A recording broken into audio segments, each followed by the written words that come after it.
അപ്പോൾ നമ്മൾ financial statement ഉണ്ടാക്കുന്ന കാര്യമാണ് പഠിക്കുന്നത്. അതിനകത്ത് നമ്മൾ ഒന്നും ഇതുവരെ ആയിട്ടില്ല. നമ്മൾ ഫിനാൻഷ്യൽ സ്റ്റേറ്റ്മെൻറ്റ് എന്ന് പറഞ്ഞാൽ 2 എണ്ണം ഉണ്ടെന്ന് പറഞ്ഞു. ഒന്ന് trading and profit and loss account, then balance sheet. അപ്പോൾ ട്രേഡിംഗ് അക്കൗണ്ട് എന്താണെന്നുള്ളത് പഠിച്ചു. അത് സത്യത്തിൽ ഒരു ഫോർമാറ്റാണ്. അതിൻ്റെ ഫസ്റ്റ് ഹാഫിനെ ട്രേഡിംഗ് അക്കൗണ്ട് എന്നും രണ്ടാമത്തെ ആ ഒറ്റ ഫിഗറാണ്. അതിൻ്റെ പകുതി തൊട്ട് താഴോട്ട് നമുക്ക് എന്ത് പറയാം, പ്രോഫിറ്റ് ആൻഡ് ലോസ് അക്കൗണ്ട് എന്ന് പറയാം. അപ്പം നമ്മൾ ഉണ്ടാക്കിയ ട്രേഡിംഗ് അക്കൗണ്ടിനകത്ത് എന്തൊക്കെയാണ് ചെയ്തതെന്ന് ആലോചിച്ച് നോക്കിക്കേ. അവിടെ ഡെബിറ്റും എഴുതി ക്രെഡിറ്റും എഴുതി എല്ലാം നമ്മൾ ആ പറഞ്ഞ റൂൾ അനുസരിച്ചെല്ലാം ഇട്ട് കൊടുത്തു. അപ്പോൾ അതിനകത്ത് വരുന്നത് എന്തൊക്കെയായിരുന്നു എന്ന് ആലോചിച്ച്. ബേസിക് ഓപ്പറേഷണൽ ആക്ടിവിറ്റീസാണ് വരുന്നത്. അതായത് ഒരു മാനുഫാക്ചറിങ് കമ്പനിയിലെ ഓഫീസ് ജോലി അല്ലാത്ത കാര്യങ്ങൾ. അപ്പോൾ അതിനകത്ത് എന്തൊക്കെ വരും, മാനുഫാക്ചറിങ് വരും, പർച്ചേസ് വരും, സെയിൽസ് ഓഫ് ഗുഡ്സ് വരും, പിന്നെ ഡയറക്റ്റ് എക്സ്പെൻസ്. അതായത് ഒരു സാധനം ഉണ്ടാക്കുന്നതിന് ആവശ്യമായ എക്സ്പെൻസ്, ഡയറക്റ്റ് എക്സ്പെൻസ് അതൊക്കെയാണ്. ഫ്രൈറ്റ് ചാർജ്, വേജസ്, പിന്നെ ഫാക്ടറിയുടെ കറണ്ട് ബില്ല്, അങ്ങനെയുള്ള സാധനങ്ങളെല്ലാം എവിടെ വരും, ട്രേഡ് അക്കൗണ്ടിൽ വരും.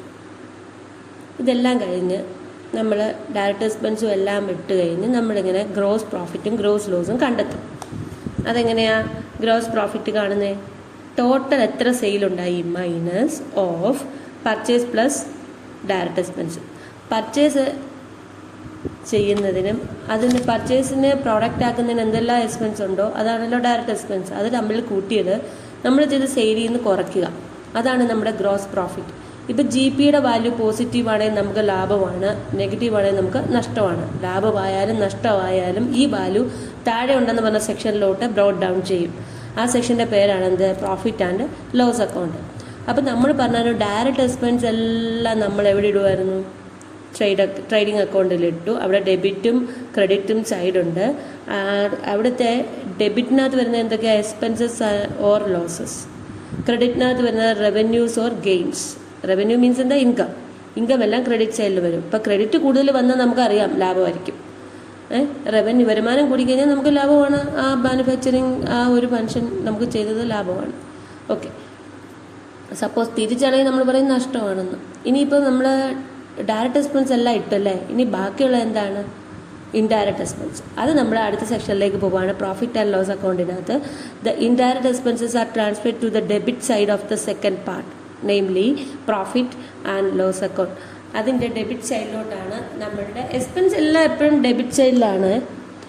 മറ്റെടുത്തും അങ്ങനെ തന്നെ അല്ലേ, അത് ഓർത്ത് വെക്കണേ. അപ്പം നമ്മുടെ ഡെബിറ്റിൻ്റെ സൈഡിലേക്ക് ഇൻഡയറക്റ്റ് എക്സ്പെൻസ് എല്ലാം ഇടും. ഇൻഡയറക്റ്റ് എക്സ്പെൻസ് എന്ന് പറഞ്ഞു കഴിഞ്ഞാൽ ഡയറക്റ്റ് ഒരു മാനുഫാക്ചറിങ്ങിന് വേണ്ടിയിട്ട് ഉപയോഗിക്കാത്ത തരത്തിലുള്ള ചിലവുകൾ.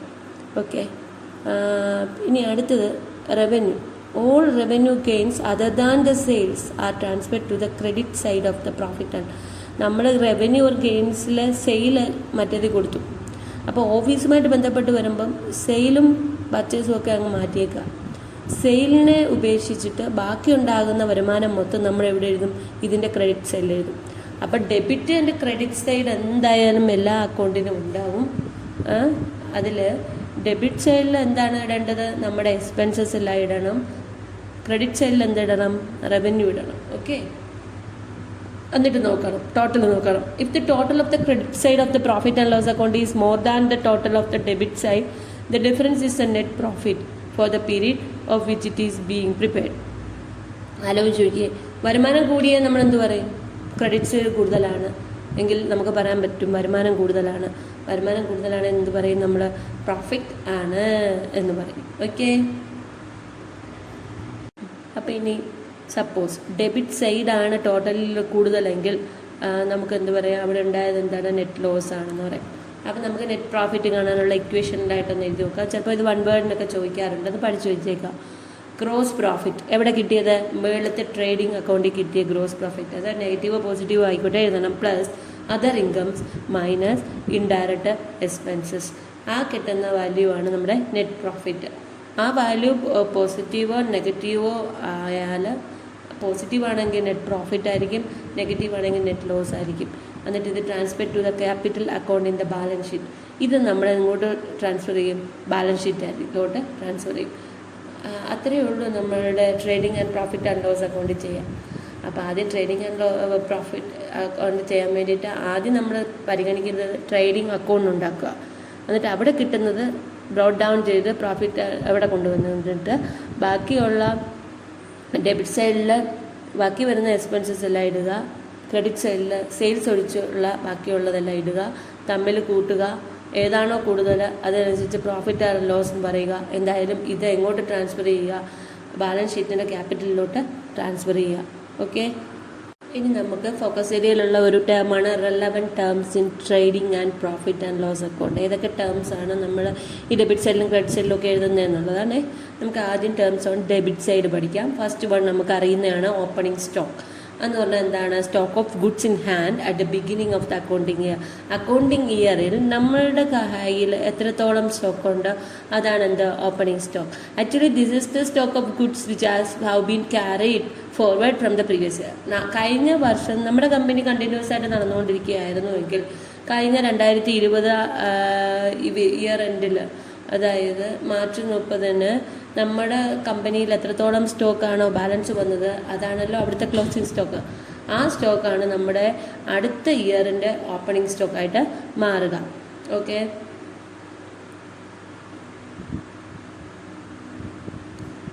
ഇത് ട്രേഡിംഗ് അക്കൗണ്ടിൽ എവിടെയായിട്ട് കാണുന്നത്? ഡെബിറ്റ് സൈഡിലാണ് കാണുന്നത്.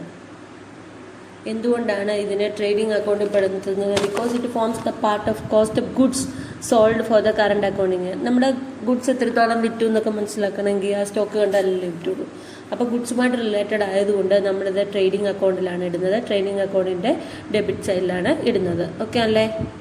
അപ്പോൾ ഇനി അടുത്ത ടൈം നമുക്ക് ഉള്ളത് പർച്ചേസസ് ലെസ് റിട്ടേൺ. എന്താണ് purchase? Goods which have been brought for the resale appears as purchase on the debit side of the trading account. ഇത് ഡെബിറ്റ് സൈഡിലാണ് വരുന്നത്. നമ്മളിപ്പോൾ പഠിക്കുന്നതെല്ലാം ഡെബിറ്റ് സൈഡിലാണ് വരുന്നത്. നമ്മൾ സാധനം വാങ്ങിക്കുകയാണ്, അത് വീണ്ടും വിൽക്കുന്ന ആവശ്യത്തിലേക്ക് പർച്ചേസ് ചെയ്തത് റീസെയിൽ ചെയ്യാം എന്ന ഉദ്ദേശത്തോടു കൂടി നമ്മൾ മേടിക്കുന്ന ഐറ്റംസാണ്. അതിനെയാണ് പർച്ചേസ് എന്ന് പറയുന്നത്. നമ്മൾ രണ്ട് തരത്തിൽ പർച്ചേസ് നടത്താറുണ്ട്. ക്യാഷ് പർച്ചേസും ഉണ്ട്, ക്രെഡിറ്റ് പർച്ചേസും ഉണ്ട്. ക്രെഡിറ്റ് പർച്ചേസ് എന്താണ്? കടത്തിന് പർച്ചേസ് ചെയ്യാം.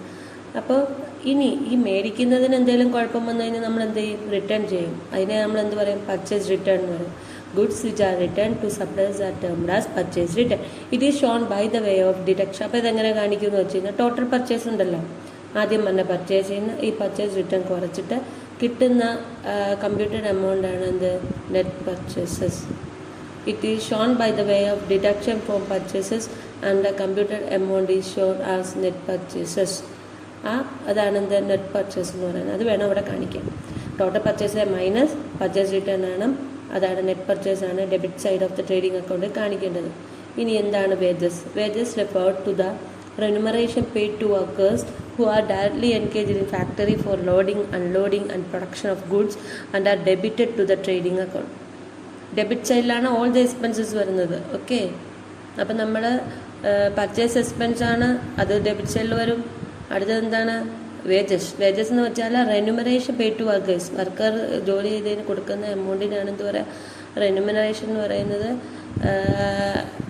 അതെന്ന് പറയുന്നത് ഡയറക്റ്റ്ലി ഈ മാനുഫാക്ചറിങ്ങിൻ്റെ ഇതുമായിട്ട് ബന്ധപ്പെട്ടുള്ള ജോലി ചെയ്യുന്ന ആൾക്കാരാണ്.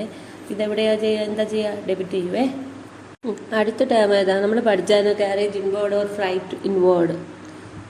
വണ്ടിക്കൂലിയും കയറ്റുകൂലിയും ഇറക്കുകൂലി എന്നൊക്കെ പറഞ്ഞില്ലേ, ആ സാധനം.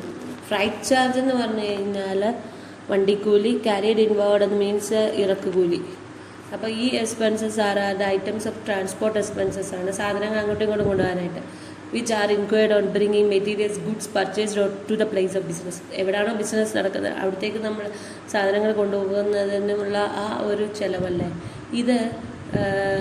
ഇത് പർച്ചേസുമായിട്ട് ബന്ധപ്പെടുത്തി കൊടുക്കുന്നതുകൊണ്ട് നമുക്കറിയാം ഉറപ്പായിട്ട് ഇത് ട്രേഡിംഗ് അക്കൗണ്ടിലാണ് വരിക. ഇത് എക്സ്പെൻസ് ആയതുകൊണ്ട് must be record in the debit side. Okay ആണല്ലോ? കാരേജ് ഇൻവേർഡ് എവിടെയാണ്? ഫ്ലൈറ്റ് ഇൻവേർഡ് എവിടെയാണ്? ഡെബിറ്റ് സൈഡിലാണ് കാണിക്കേണ്ടത്. ഓക്കെ, അടുത്തത് fuel, water or power, gas. അതായത് these items are used in the production process and hence are part of expenses. അതുകൊണ്ട് നമ്മൾ debit സൈഡിലിടുക. Expense എല്ലാം ഡെബിറ്റിലിട്ടോ.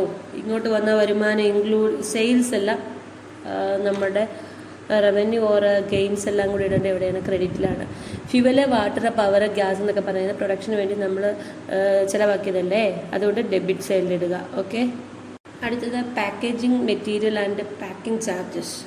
Cost of packaging material used in the product are direct expenses as it refers to small containers which form part of goods sold. അപ്പോൾ ചെറിയ ചെറിയ കണ്ടെയ്നറാണ് packing material വെച്ച് ഉണ്ടാക്കുന്നതെങ്കിൽ അതിന് നമ്മൾ direct എക്സ്പെൻസിൽ പെടുത്തിയിട്ട് അതിനെ നമ്മൾ ഇതിനകത്തിടും, എവിടെയാണ്, ട്രേഡിംഗ് അക്കൗണ്ട് ഇടും. പക്ഷേ the packing refers to the big containers that are used for transporting the goods and is regarded as indirect expense debited to profit and loss account. നമുക്കറിയാം ഈ ചെറിയ കണ്ടെയ്നറൊക്കെ ചെറിയതായിട്ടുള്ള പാക്കിംഗ് ഒക്കെ ആണെങ്കിൽ നമുക്ക് പറയാം അത് പ്രോഡക്റ്റ് ഉണ്ടാക്കുന്ന സമയത്തുള്ളതല്ലേ. അപ്പോൾ അത് എവിടെ വരിക, ട്രേഡ് അക്കൗണ്ടിൽ വരിക, ട്രേഡിംഗ് അക്കൗണ്ടിൽ വരും, അതവരെ ചിലവായതുകൊണ്ട് ഡെബിറ്റ് സൈഡിൽ വരും. പക്ഷെ വലിയ കണ്ടെയ്നറാക്കി മാറ്റുന്നത് ഫോർ ട്രാൻസ്പോർട്ടിങ് ദ ഗുഡ്സ് ഇതപ്പോൾ നമ്മൾ ഇൻഡയറക്റ്റ് എക്സ്പെൻസിൽ പെടുത്തും കേട്ടോ. ഓക്കെ. അപ്പം നമ്മൾ ഇവിടെ ട്രേഡിംഗ് അക്കൗണ്ടിൽ വേജസ് പറഞ്ഞതുപോലെ പ്രോഫിറ്റ് ആൻഡ് ലോസ് അക്കൗണ്ടിൽ വരുന്നതാണ് സാലറീസ്. അപ്പോൾ സാലറീസ് എന്ന് പറഞ്ഞു കഴിഞ്ഞാൽ നമ്മൾ സർവീസ് ഒക്കെ ചെയ്തതിന് വേണ്ടി ബിസിനസ്സിൽ ആൾക്കാർ ജോലി ചെയ്യുന്നതിന് നമ്മൾ അവർക്ക് കൊടുക്കുന്ന പൈസയാണ്. അപ്പം അതെല്ലാം ഇൻഡയറക്റ്റ് എക്സ്പെൻസ് ആയിട്ട് വിചാരിച്ചിട്ട് debited to profit and loss account. Okay. അപ്പോൾ അതിനകത്ത് ഏതൊക്കെ വരുമെന്നറിയാം. റെൻറ്റ് ഫ്രീ അക്കോമഡേഷൻ, ചിലപ്പോൾ ഫ്രീ ആയിട്ട് താമസിപ്പിക്കൂലേ, മീൽസ് വിത്ത് മീൽസ് എന്നൊക്കെ പറയും. Uniform and medical facilities should also be regarded as salaries and debited to the profit and loss account. Profit and loss അക്കൗണ്ടിൻ്റെ ഡെബിറ്റ് സൈഡിലാണ് ആര് വരിക, സാലറീസ് വരിക. ഇനി അടുത്തത് rent paid. These include office and godown rent, municipal rates, taxes, factory rent rates and taxes. The amount of rent paid is shown in the debit side of the profit and loss account. Rent എല്ലാം വരുന്നത് എവിടെയാണ്, നമ്മുടെ profit and loss അക്കൗണ്ടിൻ്റെ debit സൈഡിലാണ്. Okay. Office type വർക്കിൻ്റെ എല്ലാ എക്സ്പെൻസും debit side of profit and loss account. Revenue എല്ലാം വരുന്നത് ക്രെഡിറ്റ് സൈഡ്. ഓക്കെ ആണേ. ഇനി അടുത്തത് ഇൻട്രസ്റ്റ് പെയ്ഡ്. പെയ്ഡ് എന്ന് പറഞ്ഞു കഴിഞ്ഞാൽ നമ്മുടെ എക്സ്പെൻസ് ആണല്ലോ. അപ്പോൾ എന്തായാലും എവിടെ വരും, ഡെബിറ്റിൽ തന്നെ വരും. ഓക്കെ. അത് ഏതൊക്കെ വരും, എവിടെ വരിക, പ്രോഫിറ്റ് ആൻഡ് ലോസ് അക്കൗണ്ടിലാണ് വരിക. Interest paid on loans, bank overdraft, renewal of bills of exchange etcetera is an expense and is debited to profit and loss account. Profit and loss അക്കൗണ്ടിൻ്റെ debit സൈഡിലാണ് വരിക interest paid. അടുത്തത് commission paid. അതും എന്താണ്, ഒരു expense ആണ്, അതുകൊണ്ട് അതും debited to the profit and loss account. Okay. ഇനി repairs and small renewals, replacement relating to the plant and machinery, furniture, fixtures, fittings etcetera for keeping them in working condition are included under this side. Such expenditure is debited to profit and. ഇപ്പം നമ്മുടെ അവിടെ ഉണ്ടായ എന്തെങ്കിലും machineries എന്തെങ്കിലും കേടായിട്ടുണ്ടെങ്കിൽ repair ചെയ്യുന്നതിന് ഒക്കെ നമ്മൾ എത്ര രൂപ കൊടുക്കുമെന്ന് പറഞ്ഞു കഴിഞ്ഞാൽ അത് വർക്കിംഗ് കണ്ടീഷനിലാക്കുന്നത് റിപ്പയേഴ്സിന് പറയുന്ന പരിപാടി ചെയ്തിട്ടാണല്ലോ. അപ്പോൾ അതെല്ലാം നമ്മുടെ എക്സ്പെൻസ് ആണല്ലോ. അതെവിടെ ഡെബിറ്റ് ചെയ്യും, പ്രോഫിറ്റ് ആൻഡ് ലോസ് അക്കൗണ്ടിൽ ഡെബിറ്റ് ചെയ്യും. നമ്മൾ കുറേ എക്സ്പെൻസ് കേട്ടല്ലോ. ഈ എക്സ്പെൻസ് കൂടാതെ വരുന്ന എക്സ്പെൻസിനെ നമ്മൾ ക്ലാസിഫൈ ചെയ്യുന്ന മിസലേനിയസ് എക്സ്പെൻസ് എന്ന് പറഞ്ഞിട്ടാണ്. But certain expense being small amount clubbed together under called miscellaneous അനാമത്ത് ചിലവുകൾ. Normal usage these expenses are called sundry expenses or trade expenses. ഓർത്ത് വെച്ചോണേ. മിസലേനിയസ് എക്സ്പെൻസിന് വേറെ രണ്ട് പേരുണ്ട്. എന്തൊക്കെയാണ്, sundry expenses or trade expenses. ഇത് എക്സ്പെൻസസ് ആണ്. എവിടെ വരും, എക്സ്പെൻസ് എന്ന് പറഞ്ഞാൽ എവിടെ വരും, ക്രെഡിറ്റ് സൈഡിൽ വരും. ഡെബിറ്റ് സൈഡിൽ വരും. എക്സ്പെൻസ് എല്ലാം ഡെബിറ്റ് സൈഡിലാണ് വരിക. ഇത്രയുമാണ് ഡെബിറ്റ് സൈഡിൽ വരുന്നത്. ഇനി നമുക്ക് ക്രെഡിറ്റ് സൈഡിൽ എന്താ വരുന്നതെന്ന് നോക്കാം. ഓക്കെ. സെയിലുമായിട്ട് ബന്ധപ്പെട്ടതെല്ലാം ക്രെഡിറ്റ് വരും, ഇൻകം എല്ലാം വരും. റെസിപ്റ്റ് ഓർ ഗെയിൻസ് എന്നാണല്ലോ പറയുന്നത്. നമുക്ക് നോക്കാം. First one, sales less return. Sales account in trial balance shows gross total sales made during the year. നമ്മൾ മുമ്പേ ഉണ്ടാക്കിയ സാധനത്തിൻ്റെ പേരെന്തായിരുന്നു, ട്രയൽ ബാലൻസ്. അതൊരു സ്റ്റേറ്റ്മെൻ്റ് ആണ്. അതിനകത്ത് സെയിൽസിൻ്റെ എല്ലാ കാര്യങ്ങളും നമ്മൾ ഉണ്ടാക്കി വെച്ചിട്ടുണ്ടല്ലേ. It is shown on the credit side of the trading account. Sales account എവിടെ കാണിക്കുന്നത്, വരുമാനമല്ലേ, ക്രെഡിറ്റ് സൈഡിൽ കാണിക്കണം. ഇനി ഗുഡ്സ് നമ്മൾ വിറ്റാലും അത് ചിലപ്പോൾ തിരിച്ചു വരുമല്ലോ, അതാണ് സെയിൽസ് റിട്ടേൺ എന്ന് പറയുന്നത്. അതിനെ റിട്ടേൺ ഇൻവാർഡ് എന്ന് പറയും, തിരിച്ചകത്തോട്ട് വന്നു. Under shown as deduction from total sales. മുമ്പേ പറഞ്ഞ പോലെ പർച്ചേസിൽ നിന്ന് കുറയ്ക്കും പർച്ചേസ് റിട്ടേൺ. അതേപോലെ സെയിൽസിൽ നിന്ന് കുറച്ചിട്ട് സെയിൽസ് റിട്ടേൺ കുറച്ചിട്ട് അതിനെ നെറ്റ് സെയിൽസ് എന്ന് പറയും. ഓക്കെ. ഇനി other incomes.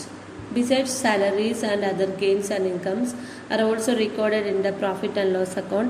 Examples of such incomes are rent received, dividend received, interest received, discount received. ഇങ്ങോട്ട് എന്തെങ്കിലും കിട്ടിയിട്ടുണ്ടെങ്കിൽ എക്സെപ്റ്റ് എന്താണ് സാലറി ആൻഡ് അതർ ഗെയിൻസ്,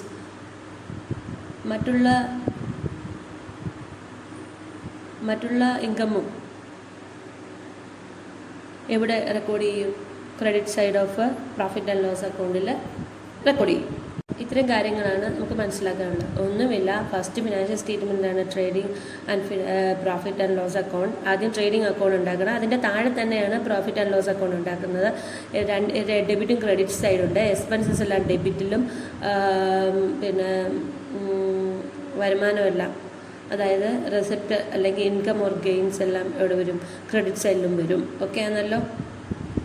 ഇനി നമുക്ക് പ്രോബ്ലം ചെയ്ത് നോക്കാം.